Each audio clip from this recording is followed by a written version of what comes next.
In this video, I'm going to talk you through how you can add a product in JVZoo.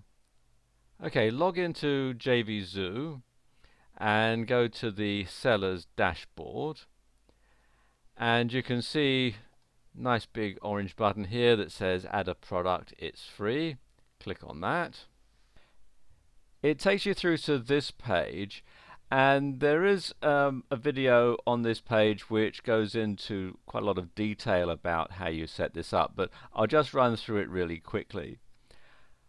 Now, first box here is your basic information, and you can check the radio buttons here for whether or not to allow sales.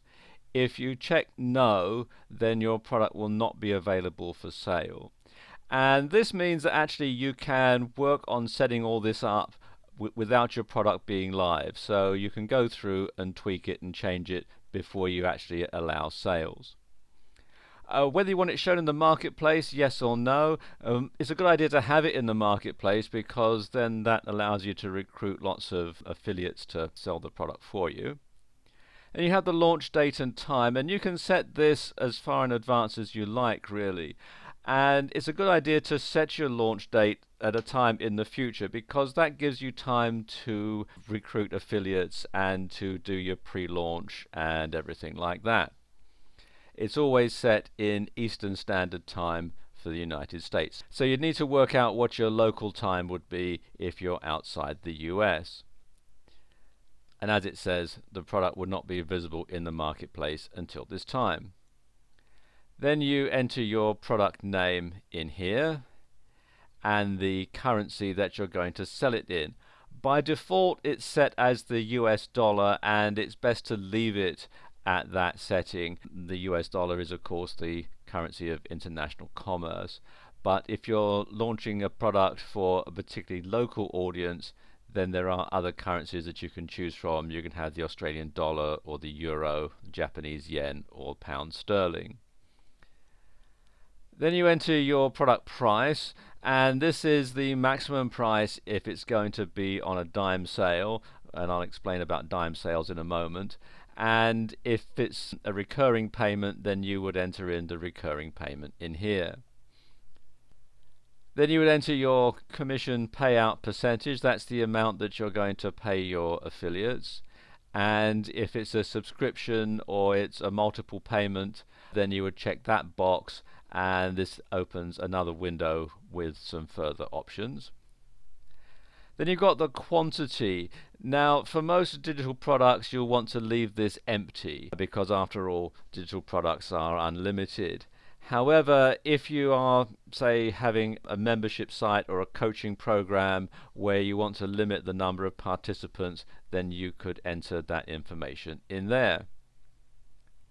Next box is the support email address, and this is the email address that people can use to contact you if they have any problems. Or if you have a help desk, you would enter the URL in there so that people can contact your help desk.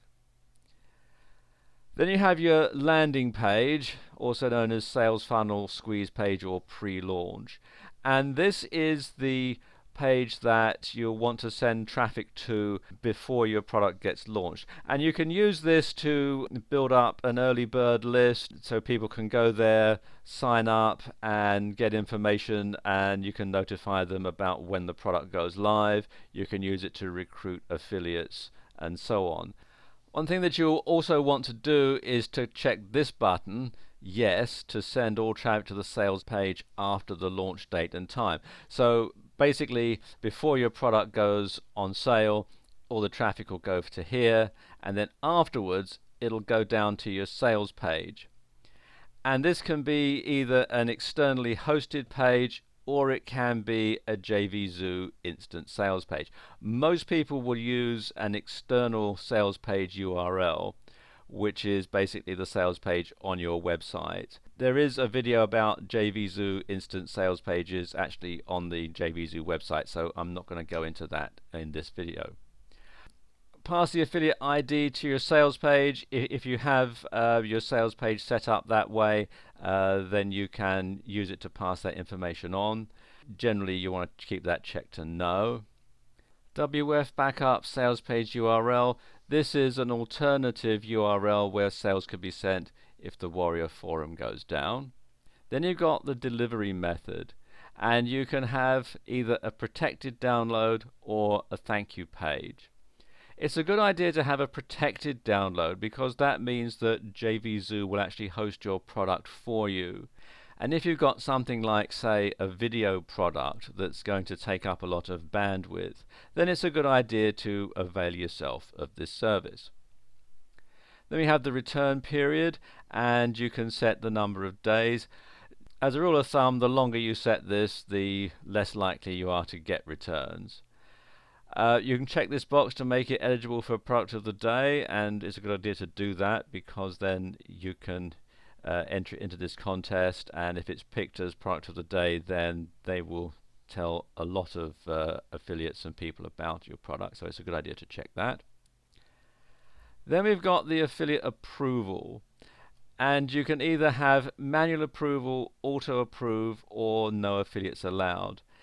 They recommend that you set it to manual approval, and that's a good idea, and it's best to leave it at this default setting because that stops you from being scammed, really. Then you have your affiliate terms and requirements and notes to affiliates and your custom receipt info.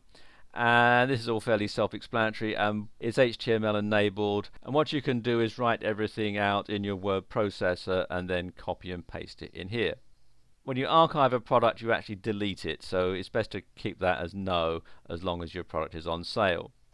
A couple of other things that I'll just show you over on the other side here. First of all, here is make a dime sale. There is a video about dime sales, but I'll just explain it very quickly. Basically, you start off with a start price, and you can increase it by a certain amount every so often. So let's say you start with a start price of, say, $9.99, and you increase it by 10 cents every 10 sales.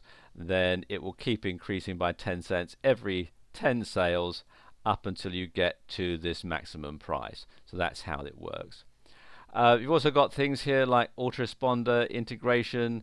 You can integrate your GetResponse or SendReach or Aweber accounts in with this. There's also webinar integration and so on. Now once you've got everything set up, you can click on this button here to save product, and you can basically get the ball rolling. Your product won't actually show until your launch date and time, but after that you'll be able to start driving traffic and making sales. Be sure to check the yes radio button once your product is ready to go live. And just another thing to mention here, and although JVZoo say that this is free, it is sort of, because they don't charge you anything up front, but they do take a 5% commission out of every sale. So there you go, that's how you can add a product in JVZoo.